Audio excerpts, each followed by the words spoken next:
What's going on, guys? It's P. Gamboa, and in today's episode we're going to be talking about the heated steering wheel.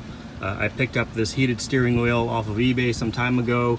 I've already completed the retrofit, and luckily my truck was already wired so that when I replaced the wheel and the clock spring, I was able to plug in the clock spring connection down below and was able to get this to work. And so for this video, I'm not going to go over the actual swap. Tinkering Fox has an awesome video on the physical swap itself and the clock spring, so check that out in the description. I'll provide the link for that. What we're going to be showing you here today is if you did get the wheel and the clock spring, you did the physical swap, but down below there's going to be a spot down here where the harness for the heat plugs in. The other end of that harness going into the fuse panel is not hot for some trucks.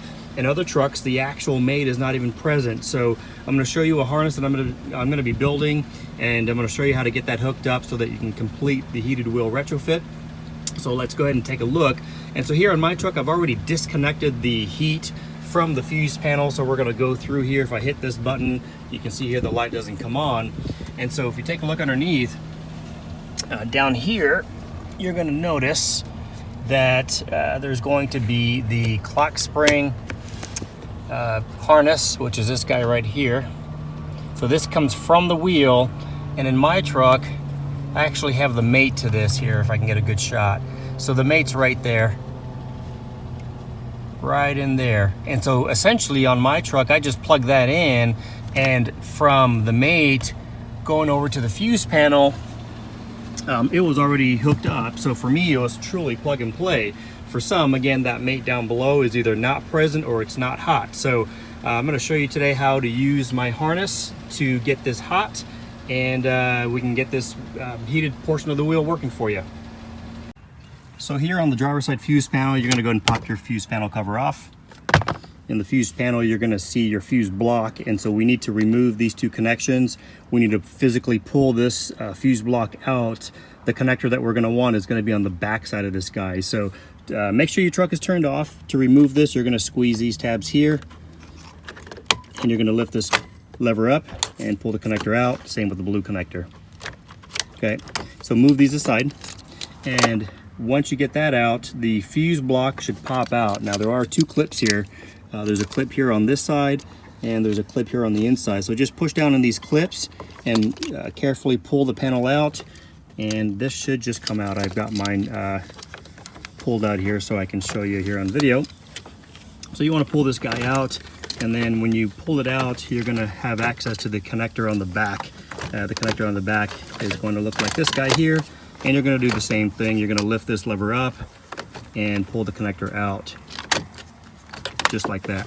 So now that you've got the fuse block out, we can work on the connector that's on the back side. So on my truck, I've already had the heated wheel wire already present. I pulled it out so I can show you actually how to land this. One thing I wanted to mention on the fuse panel is just make sure you have the fuse for this. It's going to be fuse number 32, this 7.5 amp here, the fourth one down on this left column. Make sure you've got that fuse. The wire that you're going to be landing on the connector is going to be wire number 37, so it's going to be that pin right there.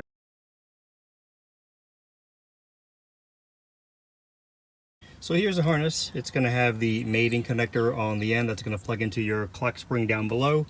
It's going to have a violet wire with the terminal on this end to land into this terminal, and then it's going to have a ground wire, and that ground wire can be landed anywhere. You've got a couple of spots here where you can land it on. As you can see, I've got a ground wire landed here for something else. So we're going to route this guy through the fuse panel. We'll get it down into the footwell, we'll plug it in, and then we'll bring the terminal up to this connector.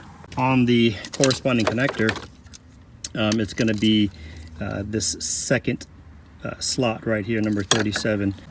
So this is what it looks like with the TPA moved outward to the first position. That'll open up the cavity. The terminal can only go in one way, and so if you notice inside this cavity there are two grooves there up at the top, and so the tangs need to go opposite of that. So down here on the bottom side you can kind of see it only goes one way, so when you slide it in you'll feel either resistance or it'll go all the way in, and then you'll hear it click too. So let's get that terminal inserted. And that's what it should look like when inserted. You'll hear it click. Just push this TPA back in and put everything back in place. now that we've got everything back in place, go ahead and start your truck and give it a shot. There you have it, guys. Heated steering wheel, hooked up. Well guys, I hope you enjoyed this video. If you do like this video, please hit the like button and subscribe to my channel. I enjoy making these videos for you guys, so if you have any questions, please leave them in the comments. Until next time guys, this is P. Gamboa. We'll see you later.